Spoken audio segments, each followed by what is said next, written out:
و اقارب النبی صلی الله علیه و سلم المشرکون اذوه. خویشاوندان جناب رسول الله صلی الله علیه و سلم مشرک بودند، پیغمبر صلی الله علیه و سلم را اذیت دادند، اذیتا شدیدتا، اذیتی سخت دادند، مانند عمکشان ابو لهب. و مع ذلك کان یصلهم، با وجود این اگرچه مشرک بودند در دیگر دین بودند علاقه را پیوست میکردند. و یقول غیر ان لکم رحما سابلها ببلالها. من یعنی شما و خویشاوندان شما گفتن که خویشاوندان من محبوب ترین آدم ها برای من نیستند، محبوب ترین آدم ها برای من دوستان الله است، لیکن من با خویشاوندانم علاقه خویشاوندی را پیوست میکنم، یعنی من به آن خاطر با آنها علاقه را پیوست میکنم که آنها خویشاوندان من هستند، با آنها لطف میکنم، با آنها مهربانی میکنم، با آنها علاقه را پیوست میکنم، نه به خاطر آنکه آنها محبوب ترین آدم ها به من هستند چون که آنها مشرک بودند، به خاطر آنکه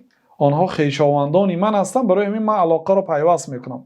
در صحیح مسلم الله عز وجل یقول مع محاربتهم له قل لا اسألك علیه اجرا الا المودة فی القربى. با وجود اینکه خویشاوندانشان با پیامبر صلی الله علیه و سلم دشمنی داشتند گفتند که لا اسألکم اجرا، من به سبب اینکه با شما خویشاوندی را پیوست میکنم مکافات نمیخواهم بر عوضش، الا المودة فی القربى، فقط همین که حق خویشاوندی، دوستی و رابطه خویشاوندی را من می پیوستم.